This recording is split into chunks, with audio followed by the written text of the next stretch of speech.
Now, happiness is a double dhamaka deal for Indian football fan. ഇങ്ങനെ പറയാനും ചെറുതായി പോകുന്നില്ല. കാരണം ഇന്ത്യയും ബ്രസീലും തമ്മിലൊരു സൗഹൃദ മത്സരം ഇന്ത്യൻ മണ്ണിൽ വെച്ച് നടക്കുന്നു എന്നുള്ളത് തന്നെ ഇന്ത്യൻ ഫുട്ബോൾ ആരാധകർക്ക് ഒരുപാട് സന്തോഷം നൽകുന്ന ഘടകമാണ്.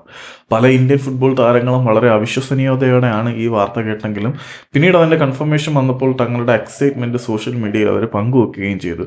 അതേസമയം പാരലായിട്ട് ഇന്ത്യയിലേക്ക് ബ്രസീൽ വരുന്ന സമയത്ത് തന്നെ ഇന്ത്യക്ക് ആസിയാൻ ടൂർണമെൻറ്റ് കളിക്കേണ്ടതുണ്ട്.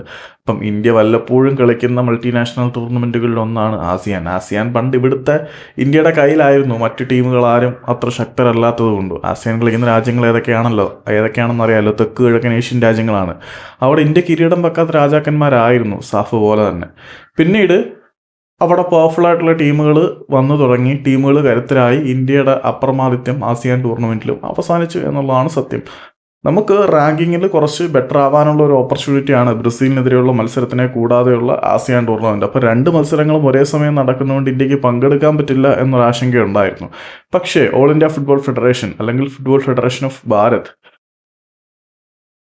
ഫിഫയുടെ അനുമതി റിക്വസ്റ്റ് ചെയ്തിട്ടുണ്ടായിരുന്നു. അനുമതി ലഭിക്കുകയും ചെയ്തു. സൈമിൾട്ടേനിയസ്ലി ഇന്ത്യക്ക് ഒരേ സമയം 2 ടീമുകളെ ഫീൽഡിൽ ഇറക്കാനുള്ള അനുമതി ഫിഫയുടെ ഭാഗത്തു നിന്നും കിട്ടി. അതായത് ഇന്ത്യ ഫിഫയ്ക്കെതിരെയുള്ള മത്സരത്തിനും കളിക്കും, ആസിയാൻ ടൂർണമെൻറ്റിലും കളിക്കും. പറഞ്ഞു വരുന്നത് ഒരേ സമയം ഇന്ത്യക്ക് 2 ഒഫീഷ്യൽ ടീമുകളെ ഫീൽഡ് ചെയ്യിക്കാനുള്ള അവസരം ഫിഫ ആയിട്ട് തന്നെ നൽകിയിട്ടുണ്ട്. എന്തോ കൺസിഡറേഷൻ!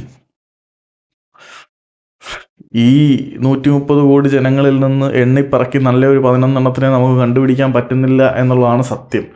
ഏതായാലും ഒരേ സമയം ഇന്ത്യൻ ഫുട്ബോളിൻ്റെ ചരിത്രത്തിൽ ആദ്യമായിട്ടാണ് 2 ടീമുകൾ ഔദ്യോഗിക മാച്ച് കളിക്കാൻ പോകുന്നത്. ഒന്നൊരു സൗഹൃദ മത്സരം. ബ്രസീലിനെ പോലെ ഒരു ഹ്യൂമങ്കസ് ടീമിനെതിരെ ഇന്ത്യ എന്ത് കാണിക്കും എന്ന് കാത്തിരുന്ന് കാണാം. അതേസമയം ആസിയാൻ ടൂർണമെൻറ്റിൽ നിന്ന് നമ്മൾ ക്വിറ്റാവുന്നില്ല, അവിടെയും കളിക്കുന്നുണ്ട് എന്നുള്ളത് സന്തോഷം നൽകുന്ന ഒരു കാര്യമാണ്.